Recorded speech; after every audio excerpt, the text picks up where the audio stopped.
জিনিসটা আমরা আসলে কোনোভাবেই মেনে নিতে পারছি না যে এতজন মারা গেল তাহলে কম নাম্বার কেন বলছে। When I was returning to my home and I heard two big sounds. When I turned back, I saw everything was exploding like volcano. And when I went there to see the situation of my juniors, what happened to them? They just hugged me and told me, "Sister, please help me. We are in trouble. Help me. Do whatever you can, but just help me and help us to leave." Then I didn't do any kind of wait. I took them to Uttar Adhunik Medical Hospital, and the doctor told that their condition is very critical. We have to take them to this hospital, Dhaka Medical College. And we came here. After coming, the doctor told us their internal organs were burned. So we were helpless, and I was beside them until their guardian comes. And when their guardian came, I just hand over their child to their guardian, and after that I was relieved little bit, but not fully, because they are like my own sister, own brother.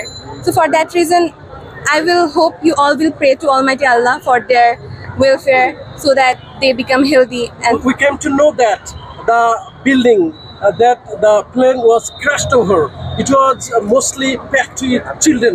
So obviously, what was the real scene? It was packed with children. It was our junior section, and the building is third floor building. So when the plane crashed, the children was inside. After a few time, it was the children would come back to their home.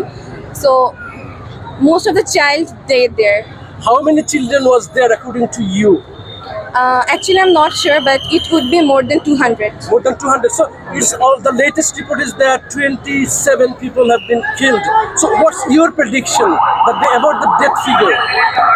I'm not sure, but I think the death number will be more, because the scout group of our college informed us they own self they took the dead bodies more than 25 and 30, and if they took the dead body more than 25 or 30, then how could the number of the dead bodies would be only 27?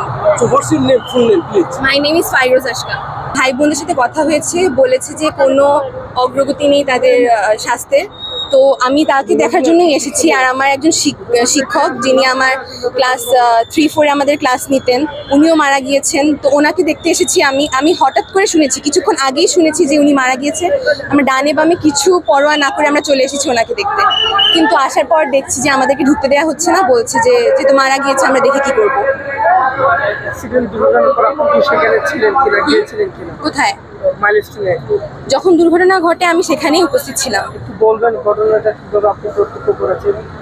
আমি কথা অনেকবার বলেছি।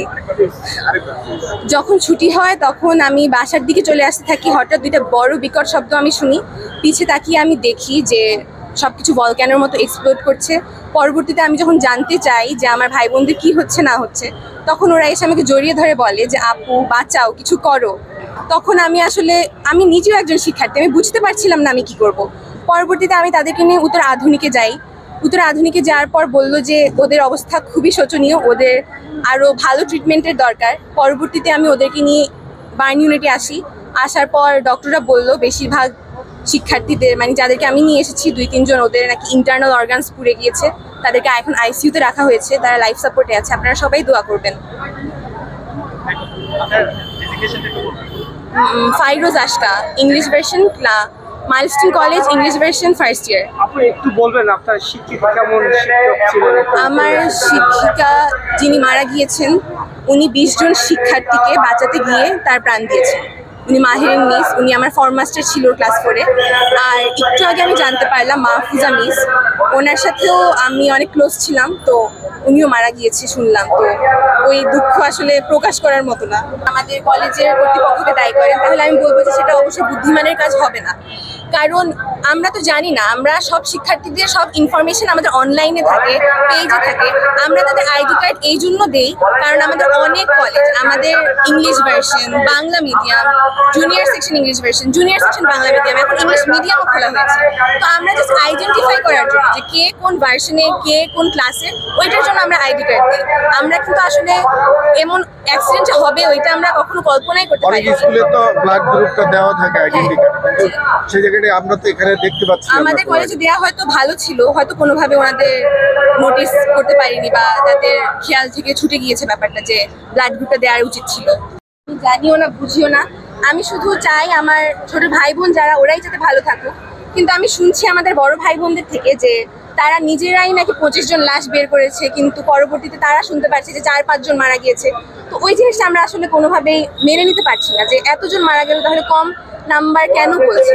তো এর পিছে কি কোনো ধামাচাপা দেওয়া হচ্ছে কি বা কি হচ্ছে, ওইটা আমি কিছুই জানি না, আমি কিছুই বুঝি না। আমি একজন সাধারণ শিক্ষার্থী।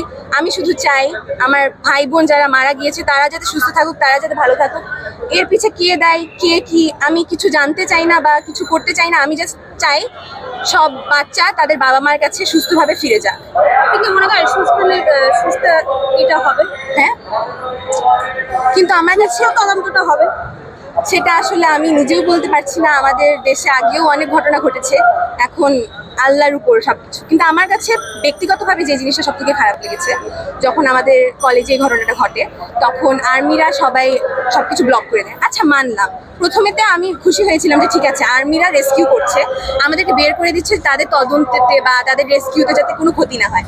পরবর্তীতে আমাদের কলেজে আমাদের শিক্ষার্থীদেরকে ঢুকতে দিচ্ছে না, তাও মানলাম। কিন্তু যারা শিক্ষার্থীদের বাবা মা, আমাদের নিজেদের জুনিয়ররা মারা গিয়েছে, আমাদের বুক ফেটে যাচ্ছে, আমরা কষ্ট প্রকাশ করতে পারছি না। সেখানে একটা বাবা মার কি পরিমাণে কষ্ট হবে সেটা আসলে ওনাদের জায়গা থেকে না থাকলে আসলে আপনারা কখনো ফিল করতে পারবেন না। আমি নিজেও কখনো ফিল করতে পারবো না একজন বাবা মায়ের কাছে কি পরিমাণে কষ্ট হচ্ছে।